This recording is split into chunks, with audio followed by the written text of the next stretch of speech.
하나님의 말씀 로마서 13장 11절부터 14절까지 말씀 봉독하겠습니다. 또한 너희가 이 시기를 알거니와 자다가 깰 때가 벌써 되었으니 이는 이제 우리의 구원이 처음 믿을 때보다 가까웠음이니라. 밤이 깊고 낮이 가까웠으니 그러므로 우리가 어둠의 일을 벗고 빛의 갑옷을 입자. 낮에와 같이 단정히 행하고 방탕과 술 취하지 말며 음란과 호색하지 말며 쟁투와 시기하지 말고 오직 주 예수 그리스도로 옷 입고 정욕을 위하여 육신의 일을 도모하지 말라. 아멘. 기도하겠습니다. 하나님 아버지 감사합니다.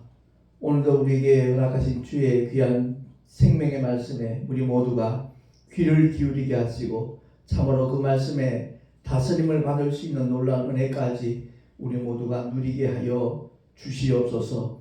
전하는 자 듣는 자 다 함께 큰 은혜 있기를 간절히 바라옵고 우리 구주 예수 그리스도 이름으로 감사하며 기도하옵나이다. 아멘. 오늘 본문의 말씀을 통해서 정말 우리 모두가 다 잠자는 믿음에서 깨어나는 하나님의 사람들이 되어 수 있기를 예수 이름으로 소망합니다. 누구든지 잠이 들면 아무것도 인지할 수 없습니다. 아무것도 모르죠. 그리고 그 어떤 일도 도모할 수가 없다는 것을 우리 모두가 다 잘 알고 있습니다. 오늘 본문은 모든 믿음의 사람들에게 영적인 수면 상태에서 깨어날 것을 촉구하고 있습니다. 사도 바울은 말하기를 너희가 이 시기를 알거니와 자다가 깰 때가 벌써 되었다라고 선언하고 있습니다. 그야말로 우리는 이 세상을 살아가면서 시대를 바로 볼 수 있는 눈이 있어야 됩니다.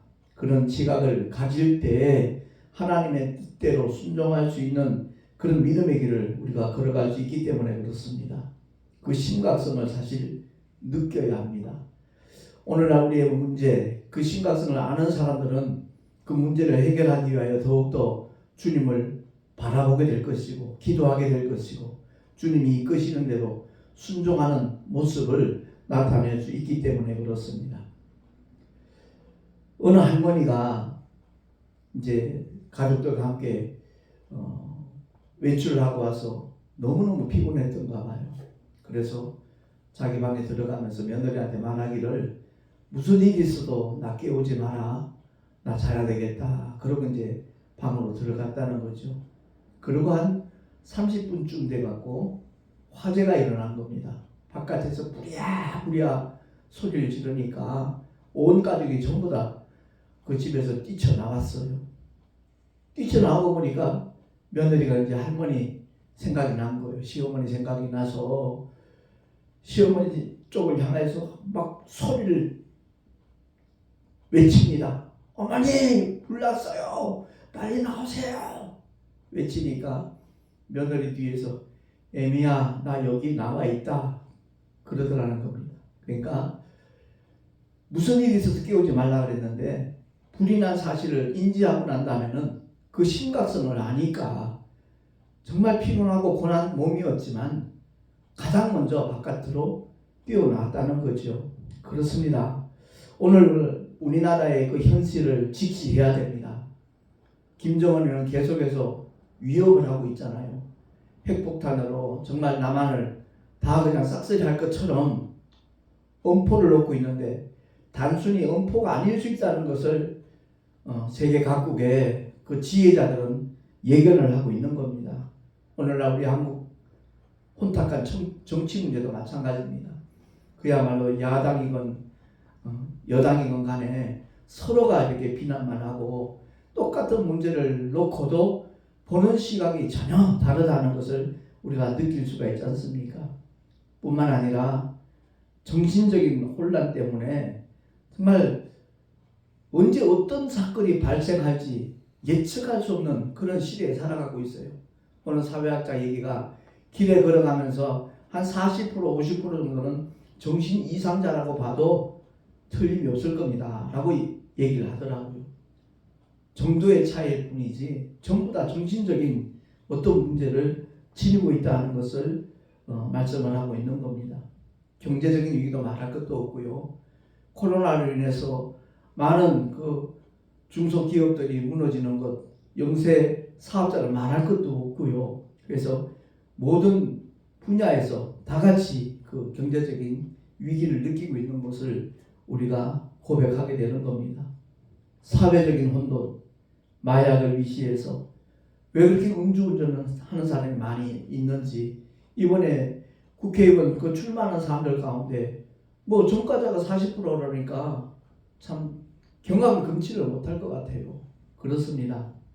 뿐만 아니라 정말로 안타까운 일은 자기 자식을 유아를 죽이고 유기하는 그런 사건까지 매스컴을 통해서 뉴스를 통해서 우리가 듣게 될 때 정말 마음이 너무 아프잖아요.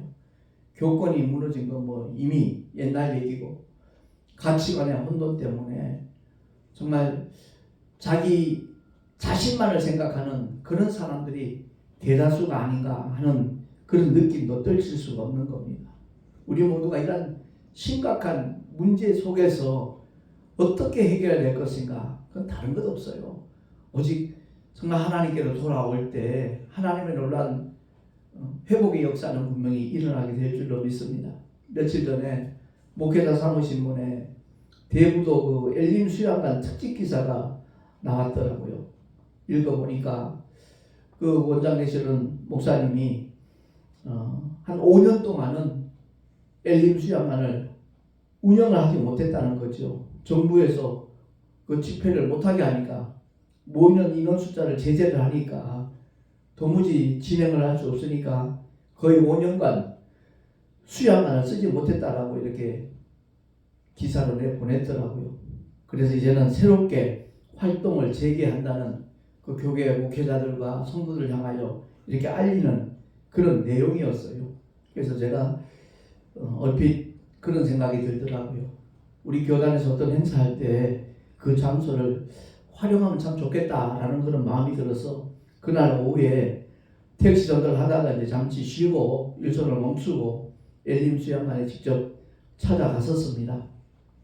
그 목사님이 이제 원장 목사님이 21세기 기독교 영성운동본부 대표 회장이기도 한데 그 목사님께서 반가에 맞아주면서 우리 교단에서 어떤 만약 활용할 일이 있으면 언제든지 말씀하시면 좋은 어떤 혜택을 주겠다라고 그런 약속까지 하시면서 아마 목회자 사무신문에는 나왔던 제 기사도 아마 읽어보셨던 분인 것 같아요. 그러면서 함께 좀 일했으면 좋겠다라고 말씀하면서 1월 19일 날 신년 할애가 있으니까 그날 꼭 동참을 했으면 좋겠다라는 말씀을 하더라고요.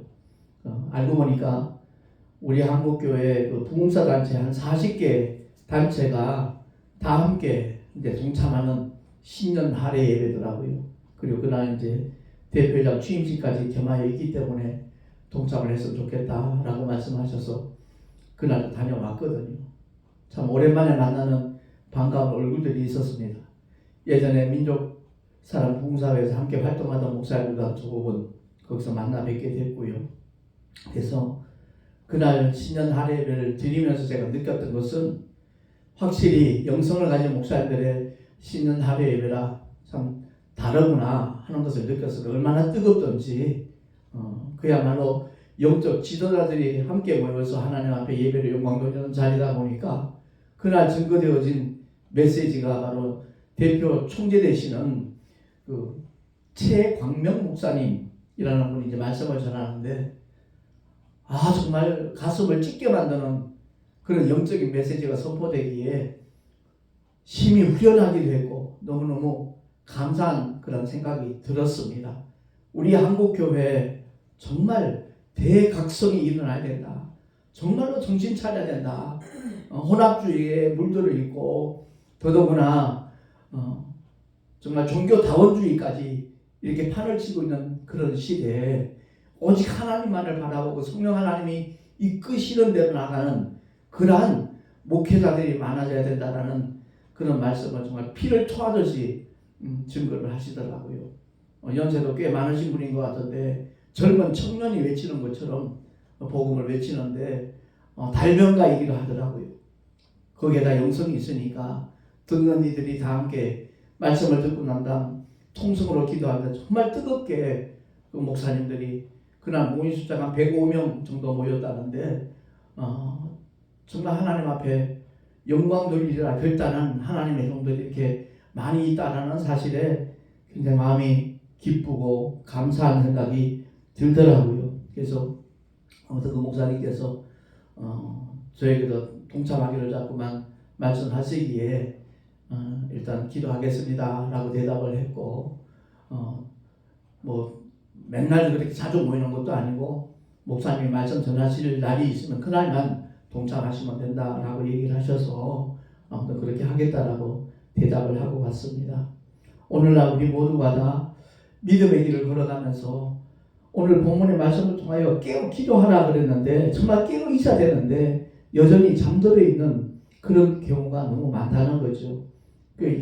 그날 그 좋은 엘림 수양관이 5년 동안 문을 닫고 있었기 때문에 21세기 기독교 영성운동본부라는 이름으로 새롭게 시작하면서 원래는 37번째 모임인데 그 5번 5년 동안 활동을 하지 않았기 때문에 그것을 뺐더라고요. 그래서 32차로 이렇게 모임을 가지는 것으로 순서제를 만들었기에 그건 역시도 참 하나님이 인정하실 만한 일이겠다라는 생각이 들더라고요. 왜 5년 동안 활동하지 않았으니까 괜히 37차라고 말하는 것보다 솔직하게 32차라고 말하는 것이 훨씬 더 하나님 보시기에도 아름답고 좋겠다라는 생각이 들더라고요. 어쨌든 오늘 한국교회 영적 대각선이 일어나야 됩니다.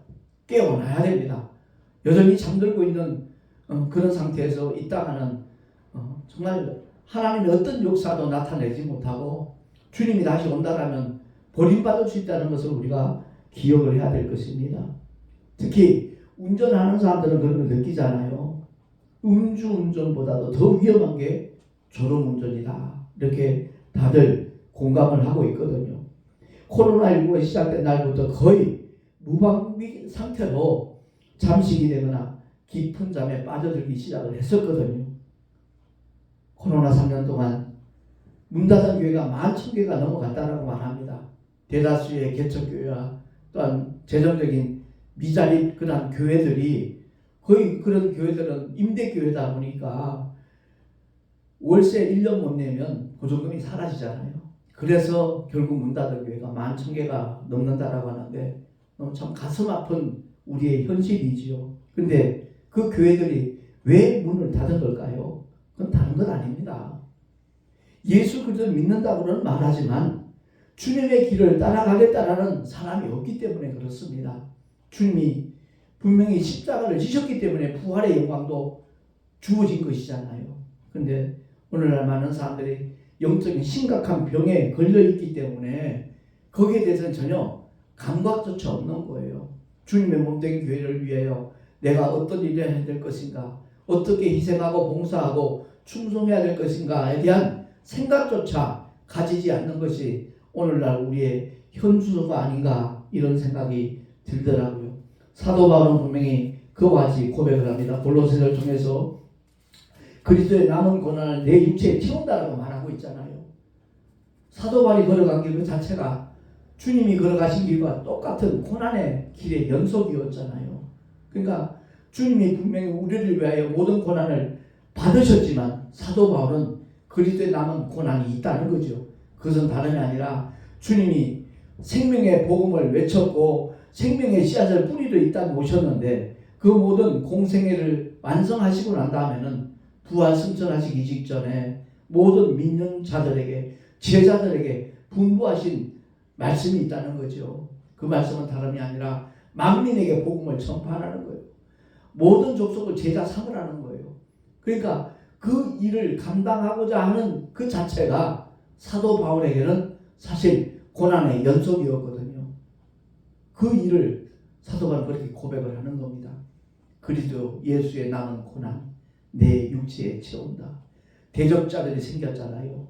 결사대가 조성될 만큼 사도 바울이 이방인을 위하여 복음을 전파하러 가는 길을 회방하고 막고자 했던 그런 유대인들까지 생겼을 때 사도 바울의 심정이 어떠했을까 이런 생각을 해봅니다. 그러나 그가 결코 타협하지 않고 중단하지 않고 포기하지 않냐고 정말 그 하나님이 맡겨주신 사명을 온전히 감당하는 그 순간까지 그는 고난까지도 감내하면서 그 믿음의 길을 전도의 길을 선교의 길을 걸어간 줄로 믿습니다. 오늘날 우리가 정말 신앙생활을 하면서 너무 안일하게 대처하는 것 같아요. 그날 말씀 증거하신 그 최 목사님 말씀이 예배를 드리고 난 다음에 정말 하나님께서 맡겨주신 사명을 감당하리라 결단을 하고 교회 문을 나가야 되는데 저 상태로 나가서는 되지 않는데 그 안타까운 마음이 막 가슴을 저미게 만든다는 거죠. 정말 주님을 만난 회개하는 모습, 결단하는 모습, 새로워지는 모습, 그런 결단의 자세를 가지고 교회 문을 나서도 어둠의 세력들이 방해할 때 쓰러지고 넘어지는 것이 오늘날 우리의 현실인데 그냥 안일하게 현실에 안주하는 그것으로 자기 믿음이 대단한 것처럼 착각하고 있는 오늘날 교인들의 모습을 볼 때 너무나 마음이 아프다라는 그런 고백을 하시더라고요. 그래서 오늘 말씀을 통해서 우리가 꼭 기억해야 할 것은 하나님 말씀을 통해서 다시 한번 내 모습을 비춰보는 그런 자세가 필요하지 않겠나 하는 생각이 듭니다. 마태복음 24장에 보면 제가 봉독을 하겠습니다.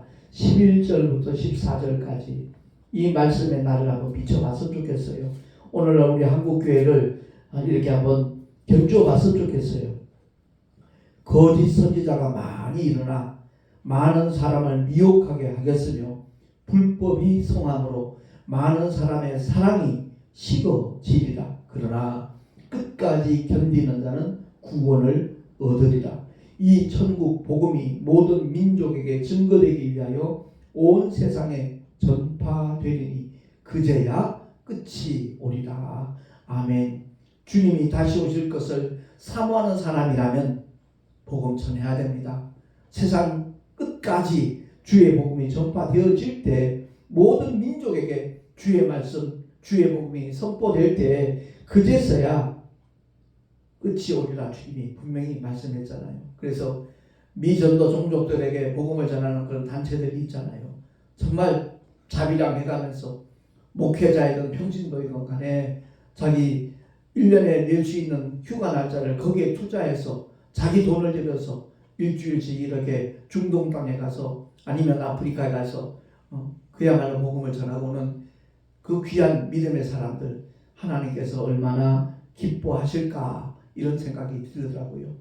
오늘날 내 주변에 있는 믿지 않는 자들의 그들의 결국이 영원히 꺼지지 않는 지옥이라는 걸 뻔히 알면서도 무감각하니까 그 아픔을 느끼지 못하고 그들에게 복음을 전하지 않는 그야말로 잘못된 우리의 삶을 하나님 앞에 철저하게 회개한다면 하나님께서 그 삶을 통하여 분명히 하나님의 귀한 생명의 역사를 펼쳐 주실 줄로 믿습니다. 마태복음 24장 42절에서 46절에도 보면 이와 같은 말씀이 나옵니다. 그러므로 깨어 있으라. 어느 날에 너희 주가 임할는지 너희가 알지 못함이니라. 너희도 아는 바니 만일 집주인이 도저히 어느 경점에 올 줄을 알았다면 깨어 있어 그 집을 뚫지 못하게 하였으리라. 이러므로 너희도 예비하고 있으라. 생각지 않은 때에 인자가 오리라. 아멘. 그렇습니다. 6.25가 터질 줄 누가 예상이나 했습니까? 상상이나 했습니까? 갑작스럽게 그 날이 임하였을 때 우리 대한민국의 피해는 클 수밖에 없었잖아요. 피난할 수밖에 없었고 남으로 내려갈 수밖에 없었다는 겁니다.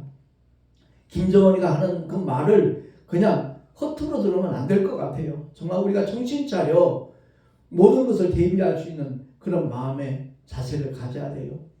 제가 심야 운행을 하다 보면 흥청망청 놀고 먹는 그런 젊은이들이 얼마나 많은지 몰라요. 만취가 되어서 정말 갈짓자로 걷는 것 말할 것도 없고 그들의 삶의 자리가 어떤 상황 가는 것을 충분히 짐작할 만한 그들의 대화, 그들의 모습, 이거 보면 정말 한국이 심각한 병에 걸려 있구나 하는 것을 느끼게 되거든요.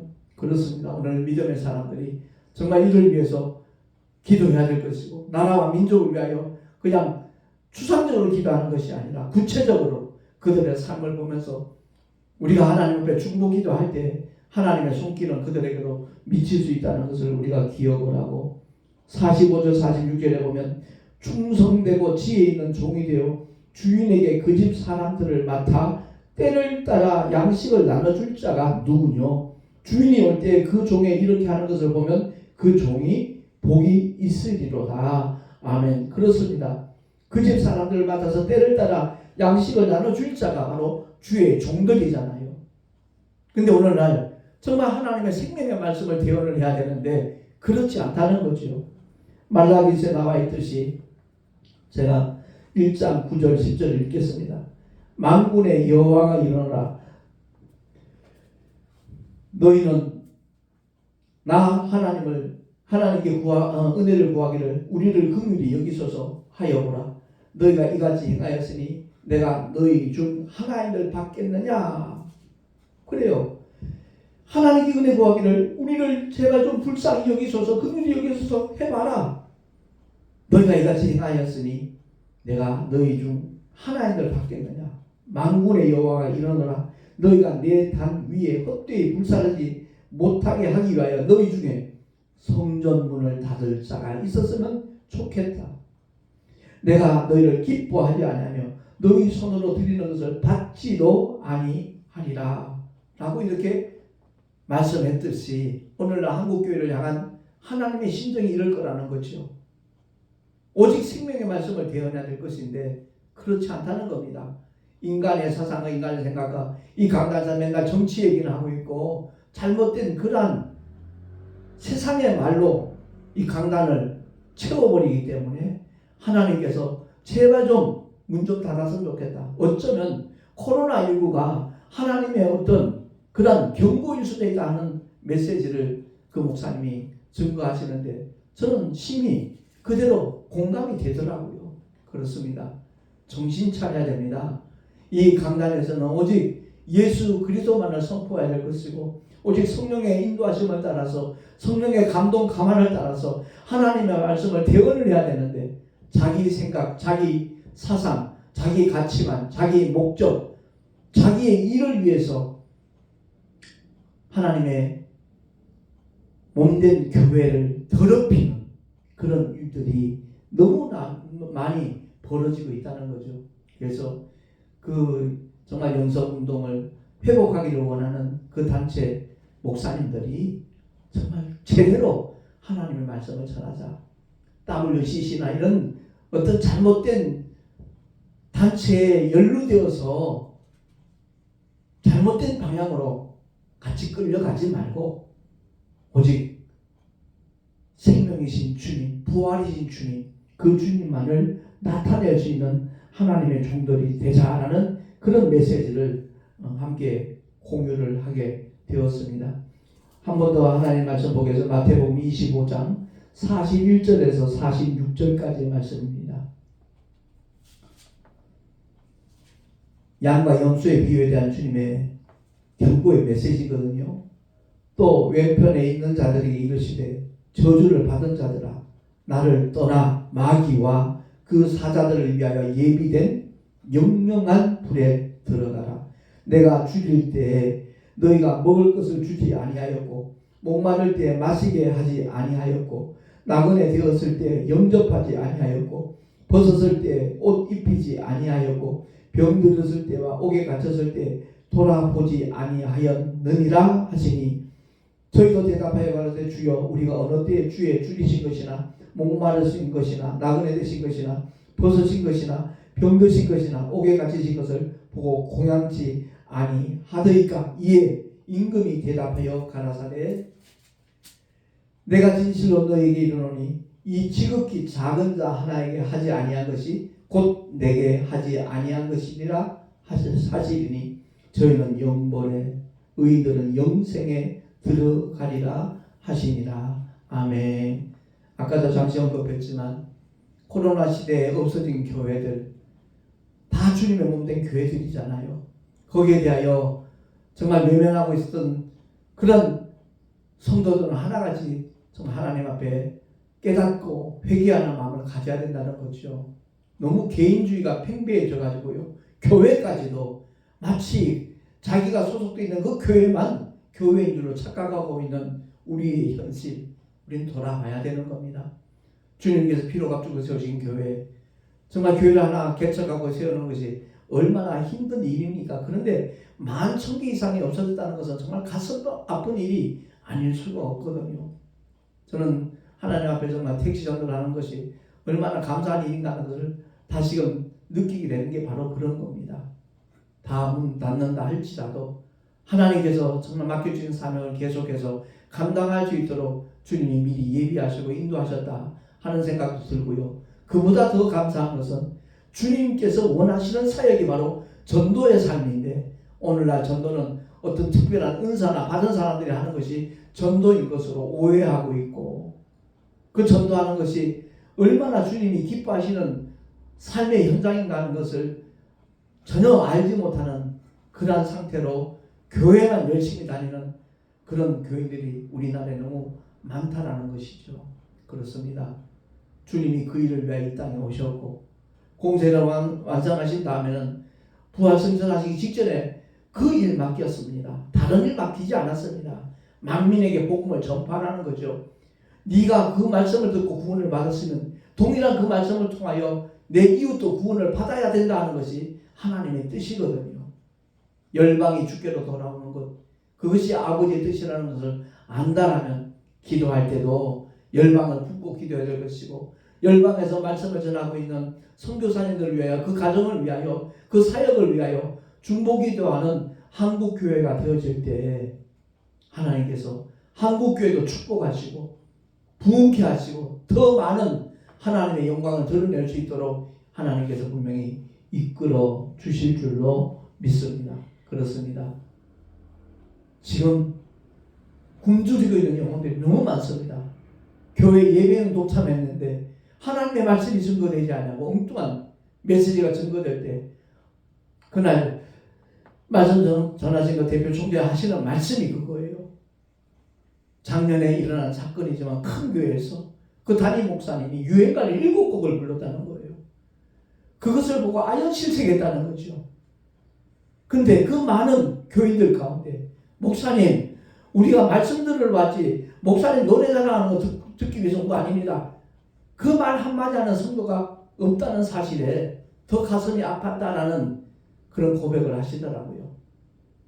그렇습니다. 우리 모두가 다 이 강단은 하나님께서 자기 피로 사신 하나님의 거룩한 공간이라는 것을 기억을 해야 되고, 이 성별된 자리에서 오직 거룩하신 하나님의 말씀만이 증거될 때 하나님께서 영광 받으시고 그 말씀을 통하여 더 많은 영혼들이 구원에 이를 수 있도록 주님은 역사하실 것이라는 것 우리가 기억을 하고, 오늘 말씀을 통해서 정말 다시 한번 우리 모두가 결단할 수 있기를 바랍니다. 영적인 깊은 잠에서 깨어나자. 정말 깨어 기도하자. 성령께서 이끄시는 대로 순종하며 나아가자. 마지막 죽는 순간까지 복음을 외치는 하나님의 사람으로 살아가리라. 우리 모두 결단하셔서, 언젠가 우리 이스라엘 떠날 거잖아요. 이 육신은 한 줌의 흙으로 돌아갈 것입니다. 우리의 영이 영원한 부활체로 주님 앞에 서는 그 순간을 기대하면서 사모하면서 정말 아버지께서 맡겨주신 사명을 온전히 감당하는 하나님의 사람으로 살아갈 수 있기를 예수 이름으로 축원합니다. 기도하겠습니다. 하나님 아버지 감사합니다. 우리의 현실이 너무 암울한 면이 많이 있습니다. 그럴지라도 낙심치 않는 것은 주님이 함께 계심을 알기 때문입니다.